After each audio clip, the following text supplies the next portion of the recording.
Rhapsodie du mercredi 29 janvier 2025. Un appel à agir selon votre foi. Or, la foi est une ferme assurance des choses qu'on espère, une démonstration de celles qu'on ne voit pas.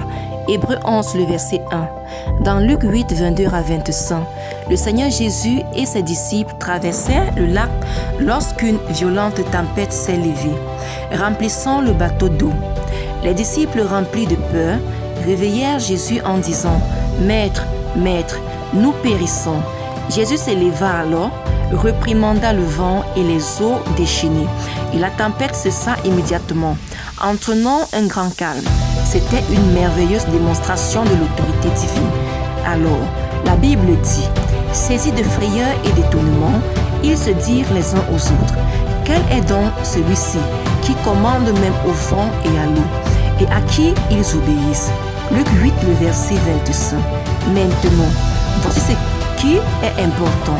Après avoir réprimandé le vent et les vagues, Jésus se tourna vers ses disciples et demanda « Où est votre foi ?» Cette déclaration en dit long. Il dit « Vous auriez pu le faire vous-même. » En demandant « Où est votre foi ?» le Seigneur Jésus a révélé que ce dont ils avaient toujours besoin, c'était leur foi. Il a démontré qu'avec la foi, même les forces de la nature nous sont soumises. Gloire à Dieu. Il s'attendait à ce que ses disciples sachent que leur foi aurait pu gérer la situation. Hébreux 11, 33 à 34 nous dit « C'est que nos ancêtres ont fait par la foi.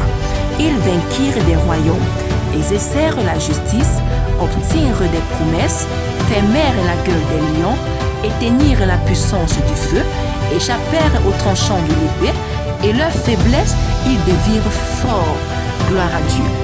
Devinrent vaillants au combat, mirent en fuite les armées étrangères. Gloire à Dieu. Nous pouvons faire la même chose, et même plus de nos jours, parce que nous avons le même esprit de foi. 2 Corinthiens 4,13. Notre foi est réelle. Elle a de la substance, elle a du pouvoir. Et ce qui est beau, c'est que chaque chrétien a la foi. Gloire à Dieu. Nous avons tous la même mesure de foi. Romains 12, 3. Et avec notre foi, vous pouvez tout faire. Vous pouvez tout changer. Les forces de la nature, de l'enfer et de ce monde vous sont soumises. Glory. Activez votre foi dès maintenant et parlez à la tempête et il y aura un grand calme. Parlez à votre corps, votre sang, vos os, votre cœur et vos reins. Parlez de votre travail, de vos finances et de votre entreprise. Parlez et déclarez la perfection de votre santé, votre maison, votre famille, votre travail et votre entreprise. Gloire à Dieu. Prière, répétez. Cher Père, ma foi est ancrée dans ta parole et elle produit d'énormes résultats, même maintenant. Je marche dans la santé, la force, la prospérité et une victoire sans fin. Au nom de Jésus, Amen. Parlez en langue.